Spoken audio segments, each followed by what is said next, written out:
So welcome to all of you this evening as we gather for our third session and our Vatican II Keeping the Windows Open.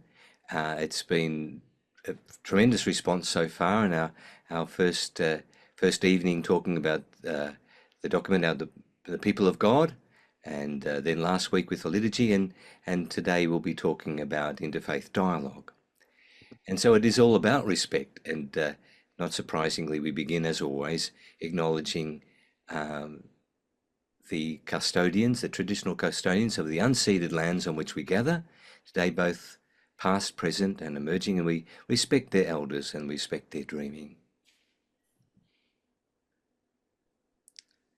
As we have done for the other weeks, we've got our opening prayer from the opening of the Second Vatican Council in 1962, and I invite our presenters to read that for us. Thank you.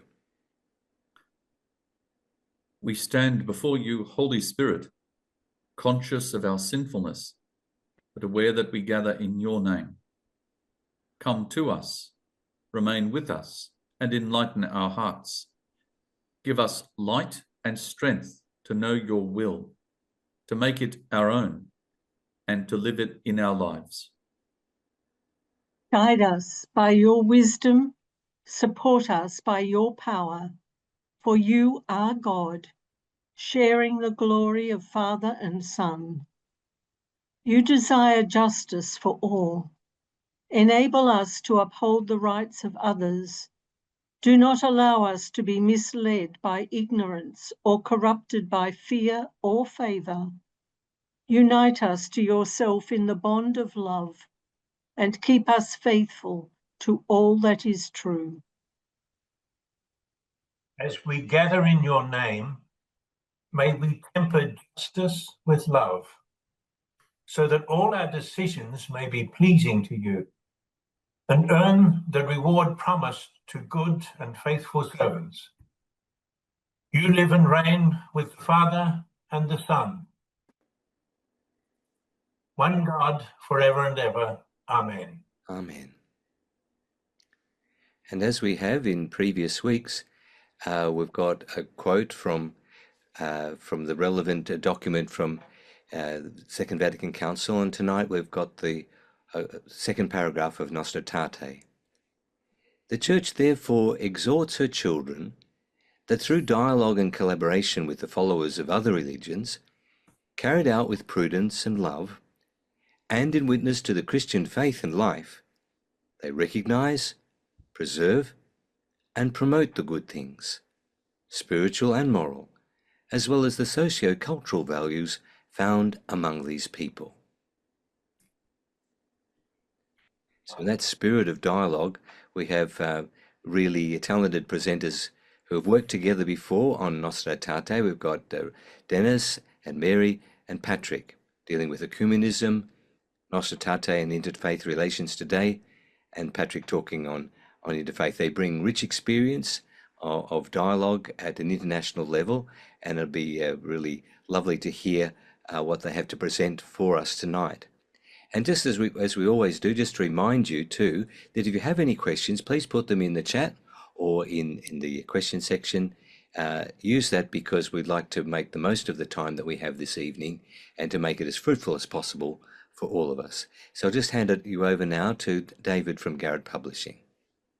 Thank you very much, Chris, and welcome everybody. It's wonderful that you join us this evening. For those of you who are seeking accreditation, and most of you who attend these sessions will know exactly what I'm about to say because you've already started to do it anyway.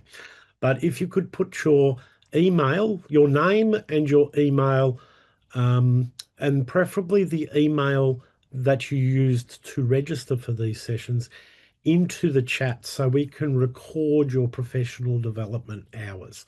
For those who are not seeking any accreditation, you don't need to do anything other than come up with some really curly questions for tonight's presenters and put them in the chat. Dennis is shaking his head. He's hoping that there's no difficult curly questions. Sorry, Dennis. The session will be recorded and we will get the video to you as quickly as we possibly can. That's it for now. I'm going to hand back to Chris, and we'll get started this evening. Chris? Yeah, thank you, David. And hand over now to Denis, please, and lead us off. You have rich experience in this area with a lot of dialogue in the interfaith area, so it'd be great to hear what your experience has been and your reflections on what we need to do, continuing to keep the windows open. Thank you. Thank you, Chris. Greetings, everyone. Thanks to those who have enabled this series. My task is to paint a quick and a picture with some broad brushstrokes about the movement for Christian unity. I'll be looking at the origins of the modern ecumenical movement and its Catholic ecumenical prophets.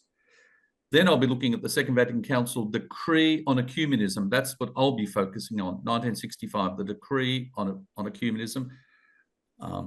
Then the fruits of that decree in the life of the church, and finally the context of this present historical moment for the journey from Vatican II. Where to now? Where are we now? And I'll suggest it'll be a return to the prophets of ecumenism. We start in 1910 in Scotland, Edinburgh World Missionary Conference.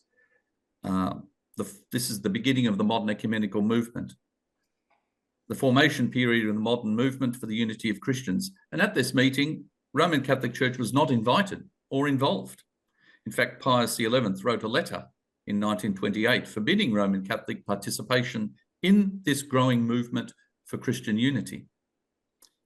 However, well before Vatican II, around about this time, the 1920s, there were what have been called Catholic prophets of ecumenism, of Christian unity. Individuals who prayed and worked for Christian unity. There are many, but one example was a French priest called Paul Couturier, who dedicated his whole life to Christian unity from the 1930s onwards, the Week of Prayer for Christian Unity, all unofficially and sometimes under a cloud. Pius XII's encyclical in 1942, Mystici Corporis, on the mystical body, speaks of the church in terms of mystery and the body of Christ. And this helped start to inspire a deeper rethinking of the inner nature of the church. And that's the key, I think, to how the Catholic Church was officially drawn, therefore, into the modern ecumenical movement, a rethinking of its own, what is the church? Who are we? I note that the Catholic Church did not establish its own parallel ecumenical movement. It was drawn into an association with the broader ecumenical movement that dates from 1910, but sharing a common spirit and aim.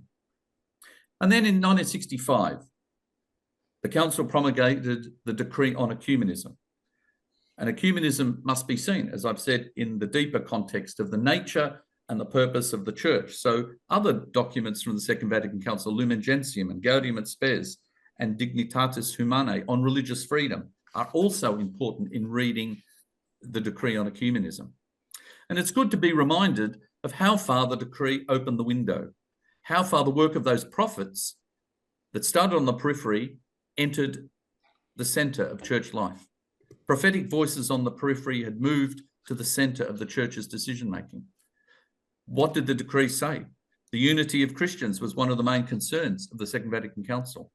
Disunity openly contradicts the will of Christ and scandalizes the world, damages the mission of the church. The modern ecumenical movement, it said, is an impulse of grace. An ecumenical engagement is not simply about individuals, but also an engagement with communities. It also makes the point that people on both sides were to blame for the division. And in baptism, we are put into a relationship with each other through that action of Christ. And that communion is then expressed in greater or lesser degrees. Separated churches and communities as such, the Spirit of Christ, the document says, has used those communities for salvation. And within them, many elements of truth and sanctification are found outside the visible confines of the Catholic community. And the ecumenical dialogue is a mutual exchange of gifts. It's not simply a one-way street. And the encounter between Christians therefore needs an inner conversion, spiritual ecumenism, prayer and encounter. One of the fruits of the decree, I move on now, one of the fruits of the decree on ecumenism were the official theological dialogues that began. There are many of these. These dialogues seek convergence on theological issues that are considered church dividing. Perhaps the best known is the Lutheran Roman Catholic Joint Declaration on Justification by Faith in 1999, an extraordinary document. The window that the decree on ecumenism opened also enabled an environment of encounter among Christians. Catholics could participate in local, state and national councils of churches. It dissipated years of sectarianism, and it eased the trauma of mixed marriages, and grassroots acceptance of Christians as our brothers and sisters. So where are we today after 60 years? We bring with us today the treasures of the Council's teaching. But the window opened in 1965 in that document now looks out onto a different environment. And let me paint a quick picture. Certainly the pain of a sectarian past has lost its sting. But now the urgency of Christian unity is not felt as strongly. The creative and honest work done by the post-Vatican II theological dialogues have revealed the really significant church dividing issues and of how difficult they are to reconcile. The results of the theological dialogues have also been hard to communicate to the wider Christian people and have not been always well received. However, those theological dialogues, based on years of prayerful and committed encounter, remain for, I would say, treasured orphans for the moment. New issues, of course, test how to discern authentically the apostolic faith, issues such as the ordination of women and sexuality. With new obstacles, also, a hope of unity has faded. It's harder than we thought in those heady days of 1965 and after. Issues such as the ordination of women and sexuality are in part, of course, responding to major shifts in the cultures in which Christians live. Different churches have different church dividing ways of responding to these shifts in culture. And there's been a turn to forming a strong denominational identity as we live in an uncertain cultural context that is perceived to be, and sometimes is, hostile or indifferent. And certainly in Australia, the diminishment of the public face and the position of the churches has caused energies, spirit, and resources to be focused on internal issues of adaptation and mission. For example, ecumenical structures developed post-Vatican II, like local and state councils of churches, theological colleges and consortium, are now struggling or have ceased to operate. It was notable how ecumenical issues were also not frequently or strongly shared in the consultations held in preparation for the plenary council in 2022. It's not a felt urgency or pain. The stronger presence also, I have to say, of evangelical churches with a very local structure have proved to be difficult dialogue partners in the classic post-Vatican II way. And their ecclesiology and sacramental theology is difficult and puzzling for Catholics to engage with, and they with Catholics. But they are now a major part of the Christian scene in Australia and elsewhere. This is the kind of environment in which the decree on ecumenism now finds itself and must be lived out. And that environment does make a difference. In some ways, for the Catholic community, the ecumenical imperative has returned to the peripheries of the life of the church in the kind of way it began, in a different kind of way in which it began, and must return to be the work and the witness of ecumenical prophets. It's returned to be a charismatic movement rather than the institutional form that it took after the Second Vatican Council. What the prophets of ecumenism do, however, possess, which the earlier ones didn't, are the seed-bearing teaching of the Second Vatican Council in the decree on ecumenism and the ecclesiological self-understanding of the church. As well, of course, we possess the communion of the Holy Trinity and the unity of Christ with his people, and the fact that other Christians are our neighbours. And I simply repeat those extraordinary words from the decree. Disunity openly contradicts the will of Christ, scandalizes the world, and damages the mission of preaching the gospel. At the inaugural service of the National Council of Churches in 1995, the preacher, the late Keith Rayner, primate of the Anglican Church, asked the question, will there be space for the prophetic word in a council so tied to the formal structures of the church? And that is a question which we shall have to wrestle in the days and the years ahead. Well, those days and years have arrived, and ecumenism itself remains and is a prophetic word to the church, requiring, I think, prophetic witnesses. Thanks very much.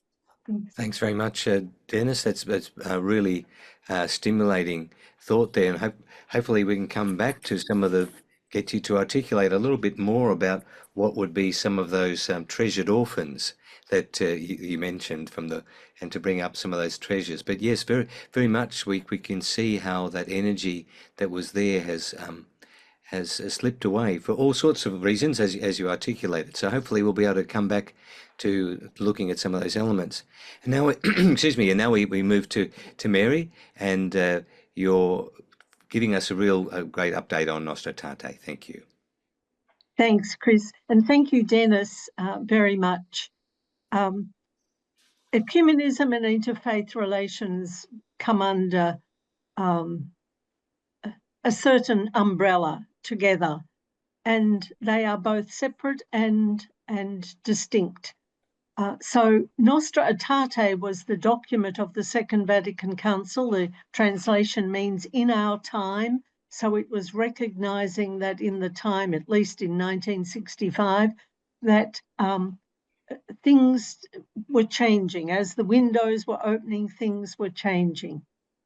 So this document was passed on the 28th of October 1965, and in the end it was passed by a huge majority of assembled bishops, and I think that's significant. So over 2,000 voted in favour, only 88 against, and that's quite significant because it went through quite a lot, and Cardinal Bayer, who had a lot to do with it, said after the council he's not sure. If he had known how difficult it would be, he's not sure he would have undertaken it.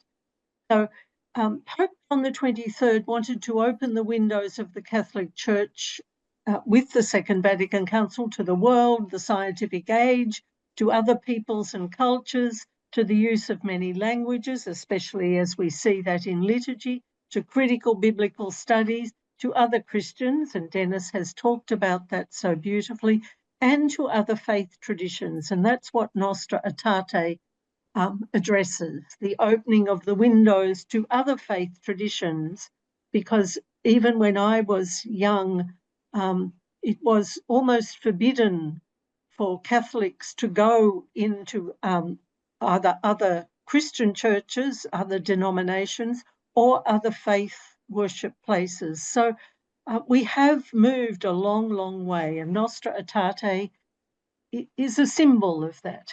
So it just has 5, they call them paragraphs, but 5 sections, an introduction. It talks then about Hinduism and Buddhism, about chapter 3, about Islam, chapter 4 about Judaism, and then has a conclusion.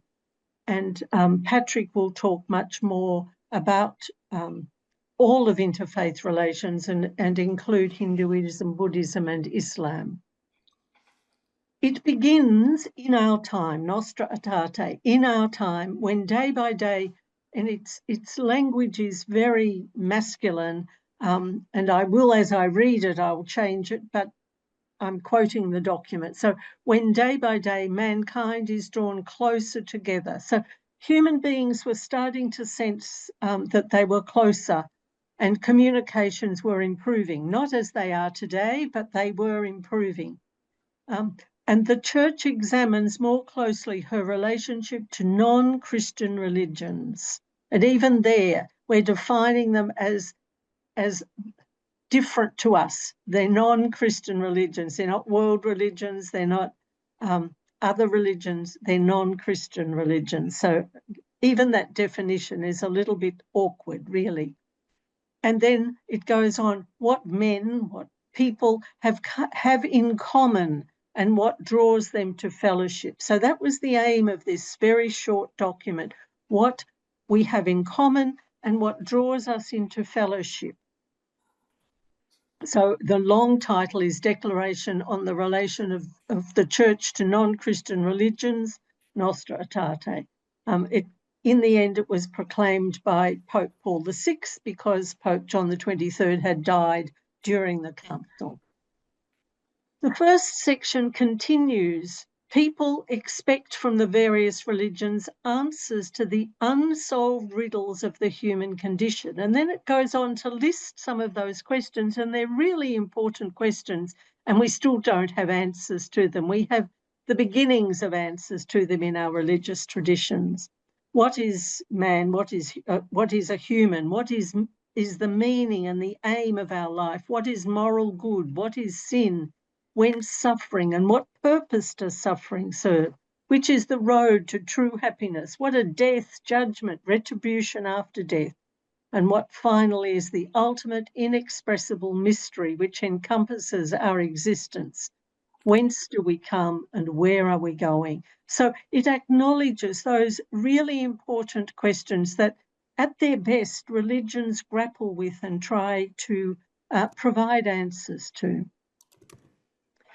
The document began as a document on relations with Judaism. This was because of the situation the Second World War had, well, a decade before had concluded, or 2 decades before had concluded, but the impacts and the processing of the meaning of the Second World War was still being taken, especially the Nazi desire to eliminate the Jews from Europe in the Shoah or the Holocaust. And there was a growing understanding that Christian and Catholic teaching had contributed to a climate where the Nazi conviction about the elimination of Jews was possible.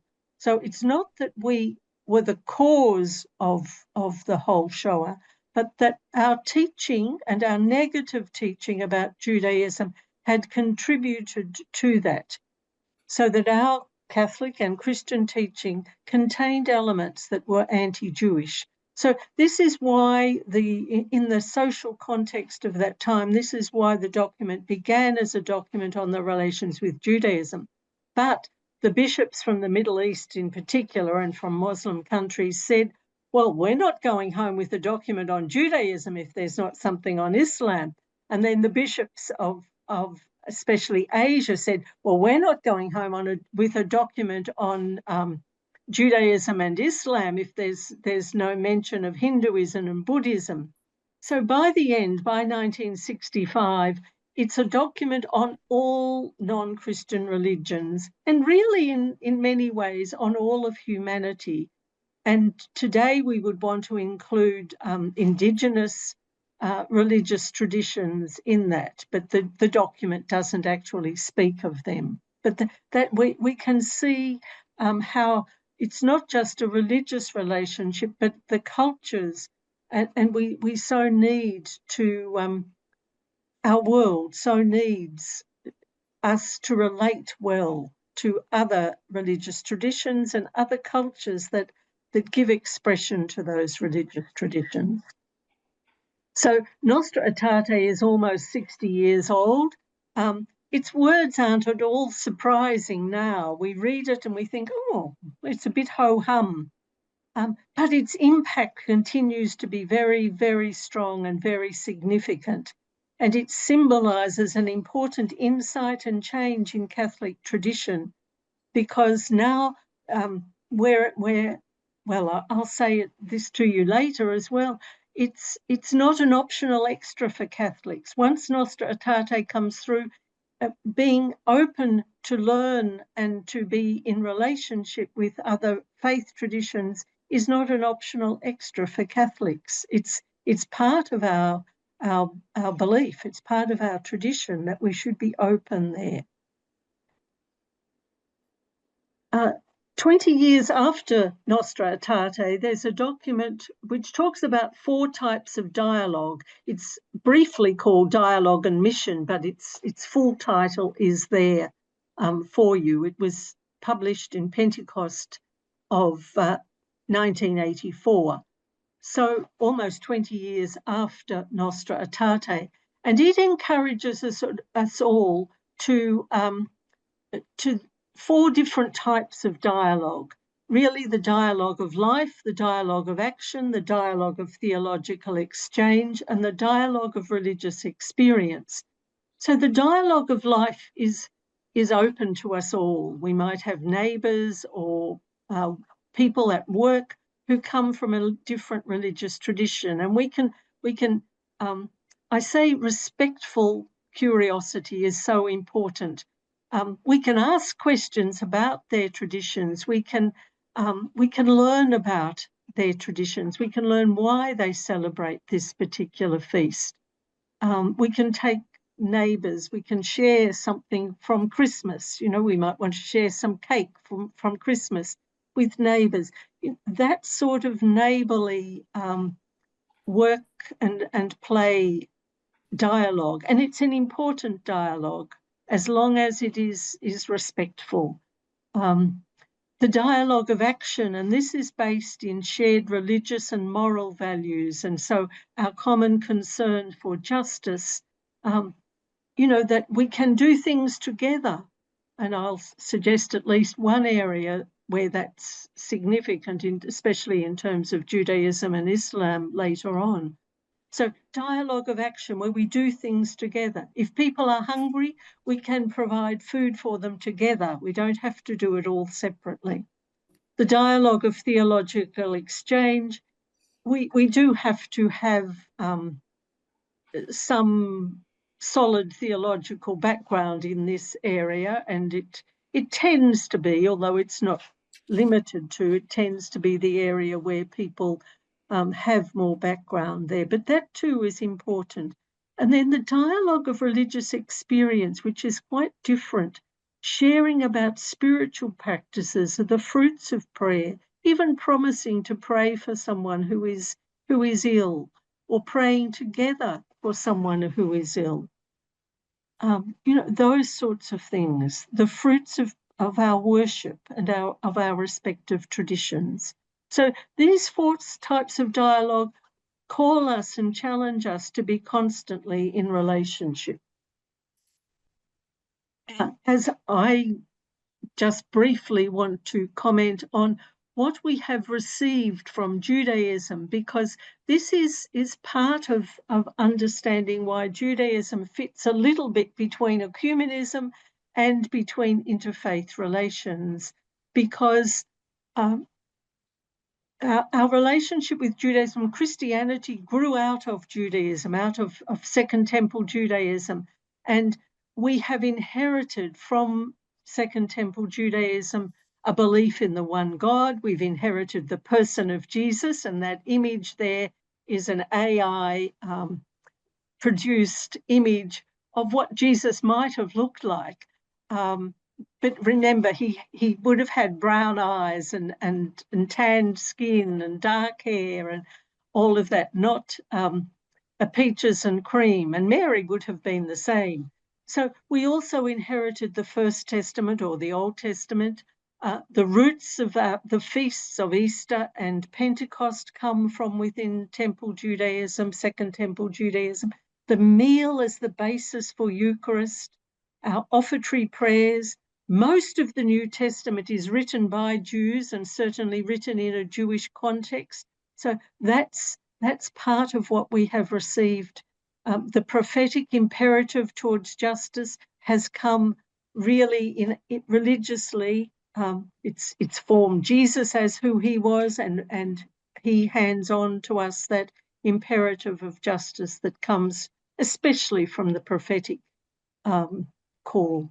And we inherit the belief that God is creator from Judaism. And that's quite significant, and maybe an area of dialogue that we could engage with in terms of Jewish community and in the Islamic community, because we all believe that God is creator. So all our environmental concerns really are grounded in the fact that we believe God is the creator. And so interfaith actions in these areas are eminently plausible and possible. So it gives rise, once we understand the roots in Judaism and our links with Judaism, our links with Islam.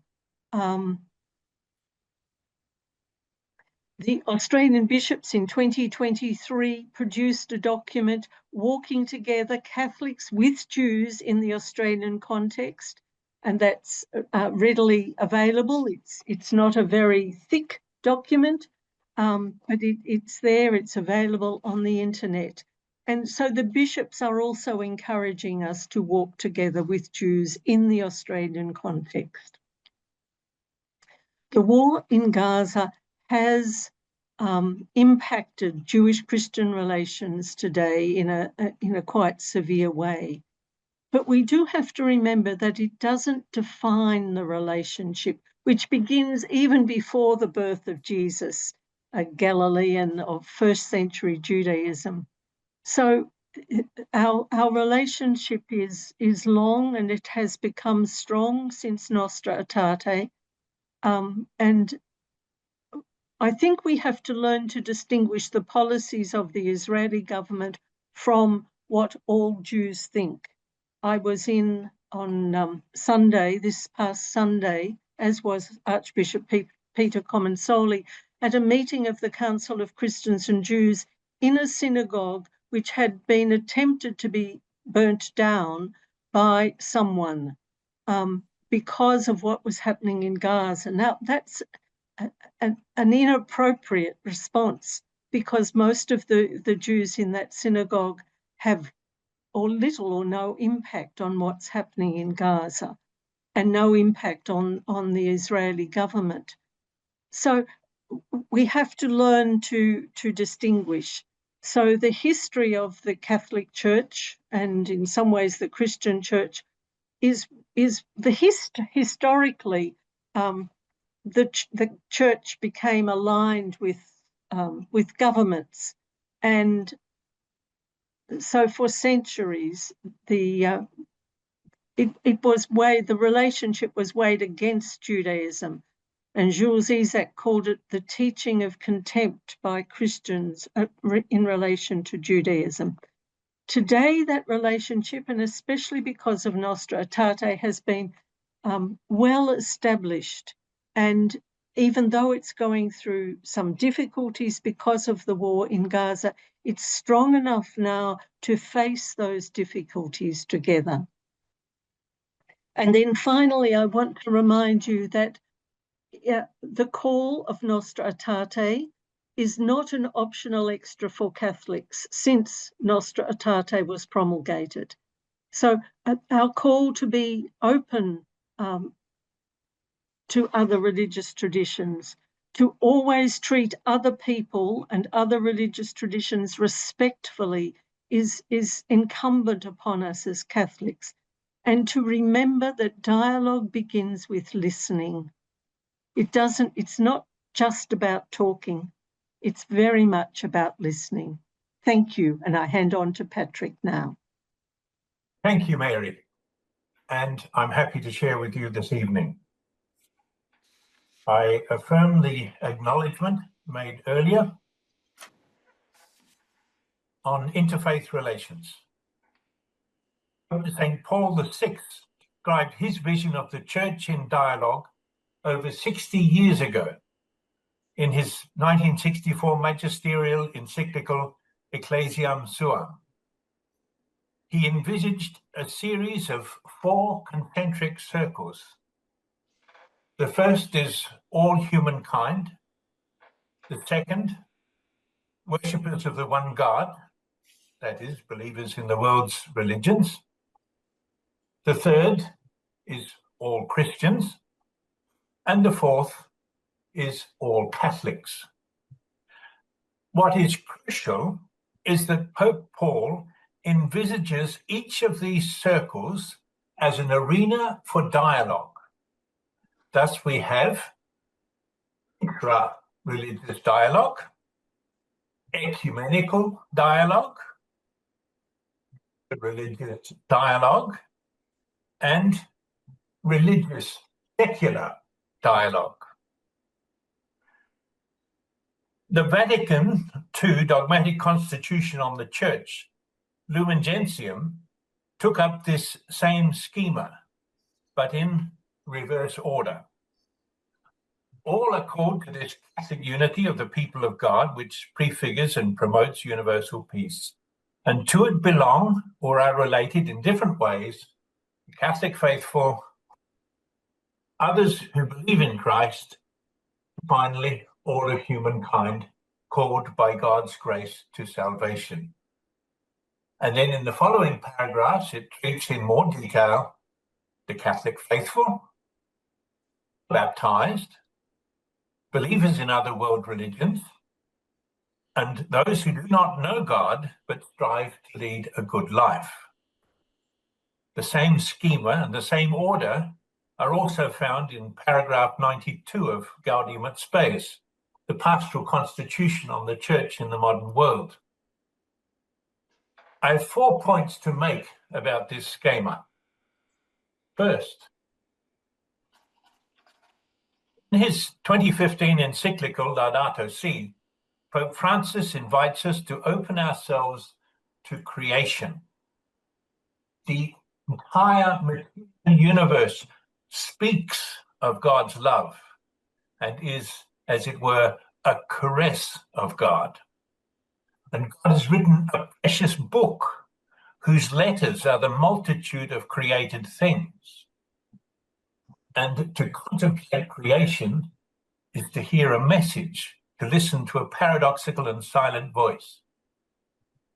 In other words, Pope Francis has added a fifth circle, the circle of other creatures, insects, animals, birds, fish, plants, hills, rivers, habitats, the entire environment.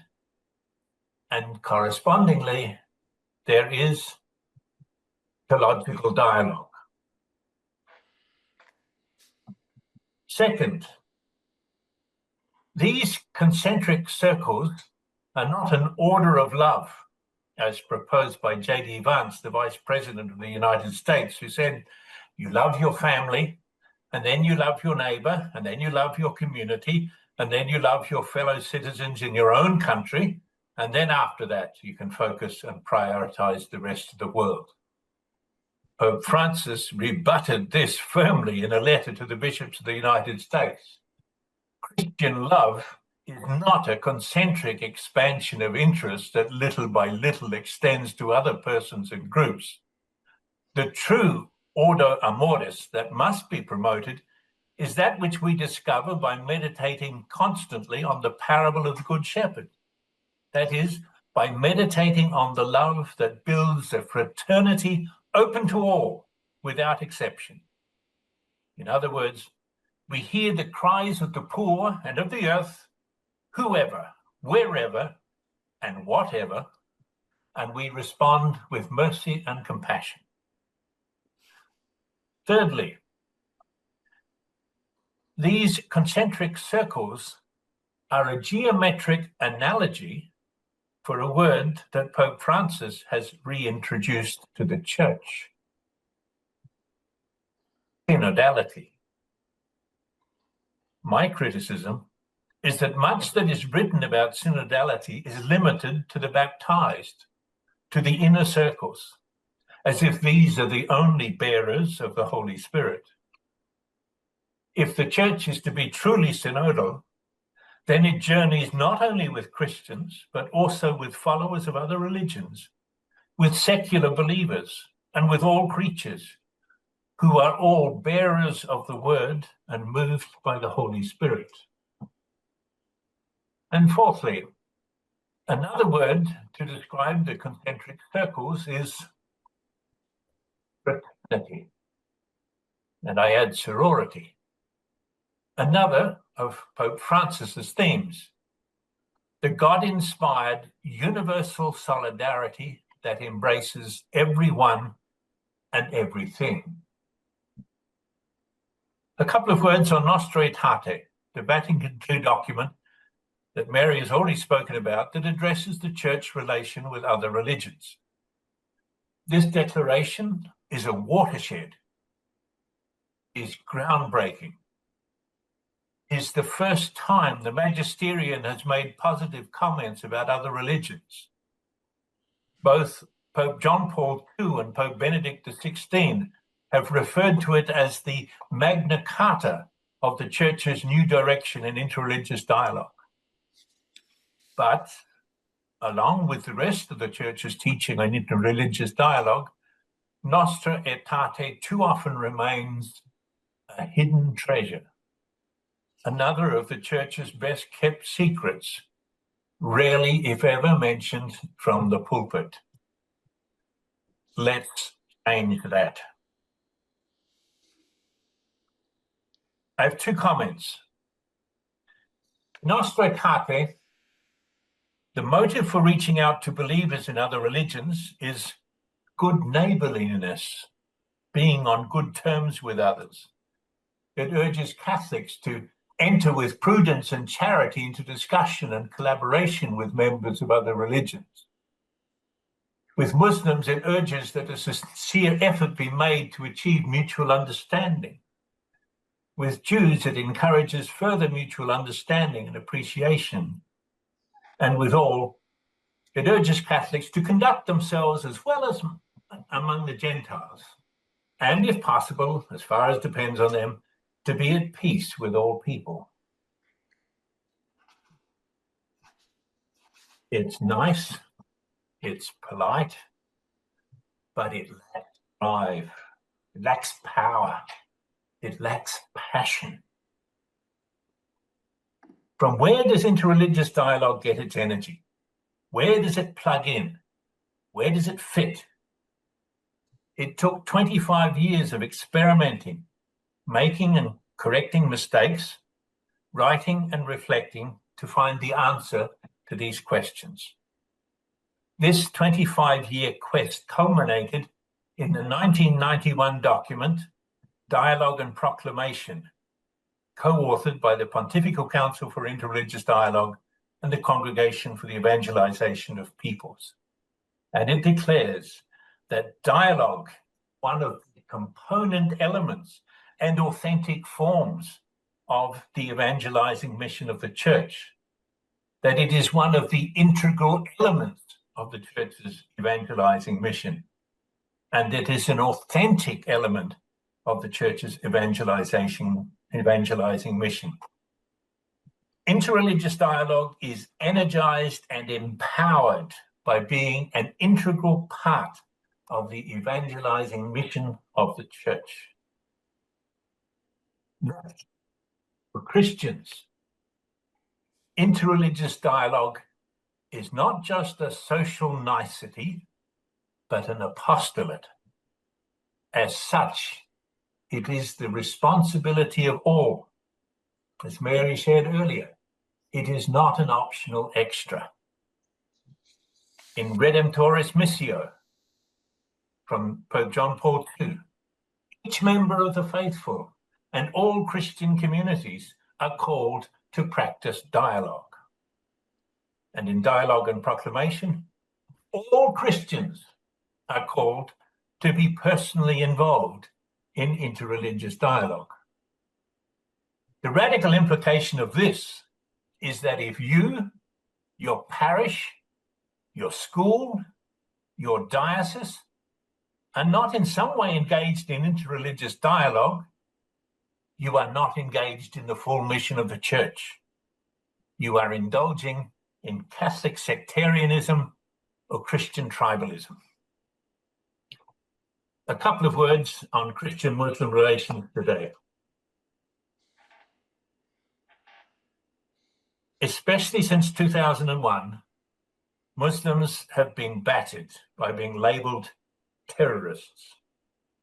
Islamophobia has been rampant. Muslims have been verbally and physically abused. Muslim women have had their hijabs torn from their heads. The attack on the Christchurch Mosque on the 15th of March 2019 killed 51 people and injured 89 others. Justice demands overcoming ignorance and rebutting stereotypes. In our conversations, in our media, in newspapers, social media, in our minds and in our hearts, we must learn about and present a true account of Islam. The truth is that Islam was hijacked by extremists such as Al-Qaeda, the Taliban, ISIS, Hamas, Hezbollah, and their offshoots, who, contravening explicit Quranic texts and clear Islamic injunctions, bombed, raped, and killed their way into infamy, giving Muslims a bad name in the process. In these challenging times of the Israel-Hamas war, when Jews and Muslims are deeply polarized, interreligious dialogue may seem paralyzed and even useless, but in fact, it is more important than ever.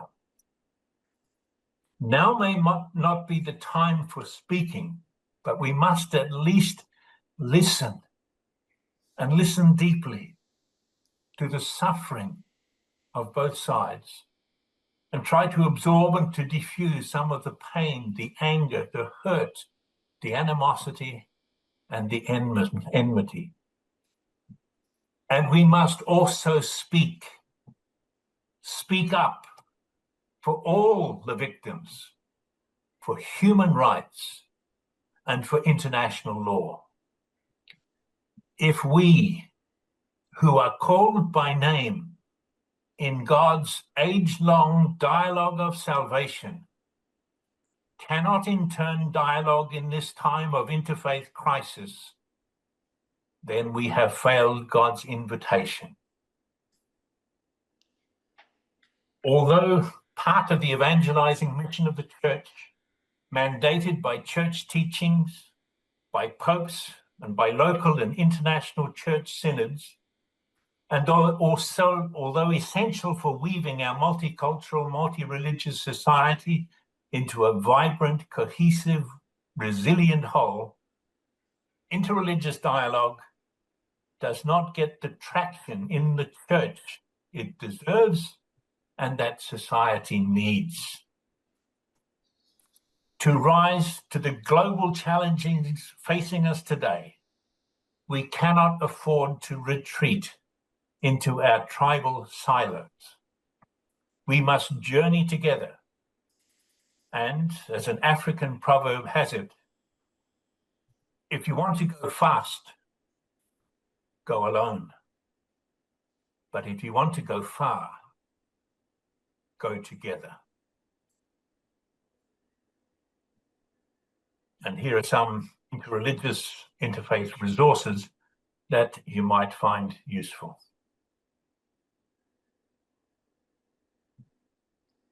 Thank you.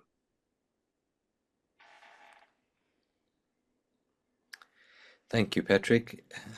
That's look, we've had such rich dialogue this evening and some very, very rich challenges.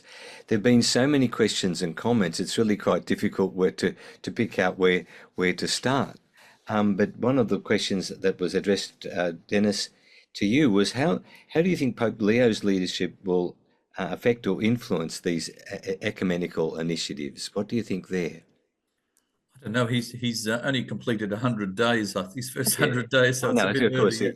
But sure. I noticed his ease when after his election of all those the Christians from many different Christian communities who were at his election and installation mass. The ease with which he spoke with them, and also I hope that he continues the work of Francis in encountering people. He actually met, he had an encounter with the leaders of other Christian communities. I think he's got off to a good start, as much as I can say, but Francis has certainly set a good example for him. And I think he's of that kind of nature and character that he will continue that engagement at that encounter level. And I think Catholics seeing that, the Pope standing with leaders of other Christian communities and other Christians, is encouraging in itself, because it should encourage us to that central role that Catholics have in encounter, meeting our neighbour, listening to them, entering into their life of Christian faith, which can be different from ours. But I think that's very important. So the example of the Holy Father encountering and meeting people is an important example to us at parish level. Yep, thank you. Vivian asked a question of how important is the Lund statement there, I think back in the 50s. That's correct. We should act together in all matters except where there are deep differences. So there was another question aligned to that, really. What methods of acting together do you propose? I think it's at this stage we have the teachings of the teaching of the decree and ecumenism. Some of those points that I read, a good knowledge of that is a treasure we bring into our parish life. I think the movement for Christian unity really is about what's happening at the local level now. We've had some significant theological dialogues, and they need to continue, but that dialogue needs to be received at the local parish level. That would be my strategy, get to be the local ecumenical prophet in your local parish. I think that's where it stands at the moment. We bring the treasures of the teachings of the Second Vatican Council and its fruits, and we continue at that parish level. I believe that very strongly, because that's there where we encounter others. Thank you, Denis. And it's interesting that Denis and Mary and Patrick, you all entered in one way or another on that outer sphere in terms of what we can do together for the care for our common home. And it's interesting how that's without any prompting. That's one of the really interesting ways in which we can all work together. And I suppose we've got very much a common interest, but for area of dialogue. And someone was talking about science as actually being another circle, another question, another area for dialogue. Mary, someone asked a question about a clarification from yourself about how Jews were seen in the early church. So as part of your presentation, and maybe I suppose it's ways of how do we overcome some of the prejudices that are there and have developed. There was a long history where Jews were portrayed fairly negatively in Christian theology. Not so much in the very early stages of the church, when both the followers of Jesus, many of them were Jews, and the Jewish community, the parting of the ways, as it's often called, it takes a long time before they become separate entities. And certainly in the sight of the Roman Empire, they weren't separated for quite some time. But then there follows a long history where Christianity tended to be associated with the powers that be, especially in Europe, and this Christianity developed really a lot in Europe. And so that negative relationship, which was acknowledged by Pope John the 23rd when he received Jules Isaac, a Jewish French historian and educator who had lost his wife and his daughter during the Shoah, but he wasn't home when they came to arrest them. So he escaped, and he he then went on to document, and he's written a book, The Teaching of Contempt, which highlights that was the basic way that Christians really presented Jews during a long period of history. That has changed now, and yet we still sometimes, especially in homilies, I believe in Jesus, and I don't think Jesus needs a negative comparison in order for him to be someone wonderful. But that tends to be what happens. Yeah. In homilies. Sorry, I just had to turn power on again. That often happens in homilies.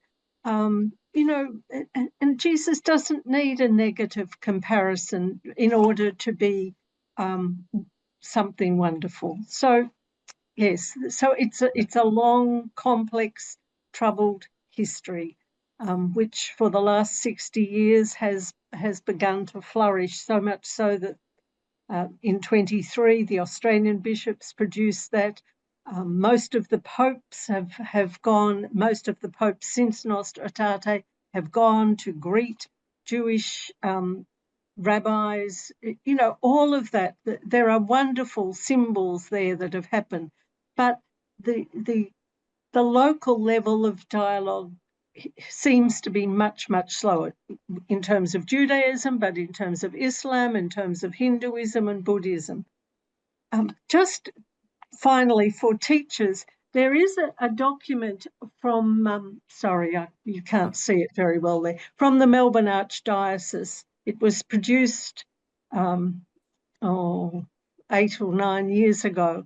It's for educators in the Melbourne Archdiocese. It's called Welcoming Each Other, Guidelines for Interfaith Education in the Schools of the Archdiocese of Melbourne. And it has a lot that can be usefully transferred to other locations. It's not, it was produced for the Melbourne Archdiocese, which highlights in schools the implications of welcoming children of other faiths. And that's an important element too. If our schools are open to people of other faiths, then we must welcome them, and we must take the appropriate steps so that they feel welcomed and they're not sidelined. Very much so. Thanks, Mary. I'm preaching, but no, we expect, but of course, this is the invitation that's being given to us to be prophets. Yeah. And guess what? Prophets have a passion for the truth and for values that we want to protect. And it's interesting there because David Schutz, known well to all of us here, he was saying, well, one of the great difficulties is that at one stage they were talking about a winter in ecumenical studies. He says, well, it seems to have gone into an ice age of indifference. And of course, this is what we need to do, isn't it? Overcome indifferences. And we realise that there's lack of welcome in all sorts of dimensions of the church, and a number of our questions have been about the sexuality and about ordination of women. So we have to practice what we preach at all sorts of levels. That's very, very clear. So I'm just aware of the fact, David, we've got just about 1 minute to go, but there's been some fantastic questions and responses. Sorry we can't do justice to them all, because they've been really many insights from our participants this evening. So just hand over to you, David, at this stage. Well, thank you very much, Chris. Just a couple of things, if I may. There's been a bit of talk, naturally enough, about Laudato Si. And this, it's 10 years. 10 years. Excuse me. But this year we have been running a series of webinars to celebrate and to explore Laudato Si and what we can do as a community here in Australia. The next session is on Thursday, the 28th of August. And that is with Anne-Marie Reaburn, and we'll be Anne-Marie has been working on her thesis and her work around Denis Edwards' work and Denis Edwards' Jesus and the Natural World. So for any educators interested in knowing more, then that session is available on the 28th. I'd also like to say there's been a bit of talk about Nostra Aetate, and in fact, Mary and Patrick and a few others were kind enough to do a webinar series for us in 2023. Can you believe, Patrick, Mary, that it was that long ago? And so that explored Nostra Aetate, and we looked at different faiths and dialogue. And that session and those sessions can be purchased. So if you want to contact our team, then please do that. They were 4 webinars, much like what we're doing tonight. They were really well received and wonderful sessions. So contact the team if you're interested in the Nostra Aetate webinars that we did several years ago. Garrett's also working, we are working on a webinar specifically on Gaza and our response as a community here in Australia. That session will be on Thursday. Let me just get the date right here. Thursday, the 25th of September. So I personally feel that, yeah, sure, I can donate monies to Caritas or other organisations, but I feel helpless for the people, for the suffering. And so one thing, we've got a platform. We'd love you to join us on that night. So to explore what we can do about Gaza and hopefully open up a discussion in a really positive way that might also help educators talk and dialogue with students. It's a very divisive challenge that we have, but we think, and navigating the challenge is very difficult. So we're quite excited to do that. David, if I may say, I'm just about 6 weeks back from Jerusalem, which isn't Gaza, but it's quite close to Gaza. But the implications of the war in Gaza are much further spread. I know the people in Gaza are suffering most intensely, but other Palestinians and others, some Israelis too, but Palestinians in the West Bank are also suffering enormously because there is no tourism, there are no pilgrims, and so most of their jobs or many of their jobs have gone. So, it's so important that we respond not simply to Gaza, that our hearts become expanded as well to include all those who suffer the consequences of wars. No, I absolutely appreciate that. But certainly from my point of view, Gaza was the driver. Oh, of course. And nobody's trying to. No. That so we will email some details with the video. Everything that I say in the chat and so forth will be there. The other thing to note is that we're working currently with Good Sam's, and we're sponsoring a writers initiative. So, the Good Oil in particular's vision is to nourish the spirit, stimulate thinking, promote social justice and the like.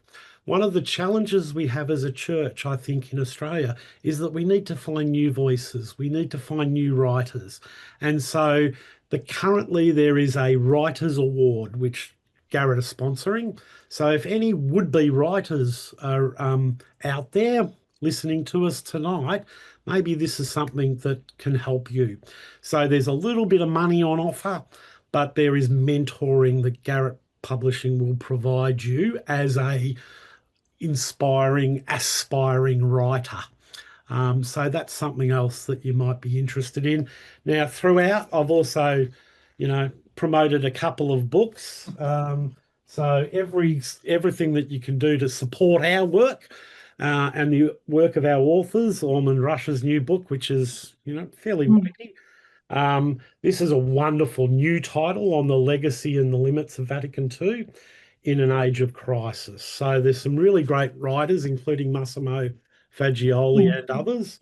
And then also, just to promote, at the moment, we've just released a book called Modern Australian Liturgies. So this is a book with some wonderful writers, a voice of worship, a resource for renewal, and an invitation to be an invitation to the sacred.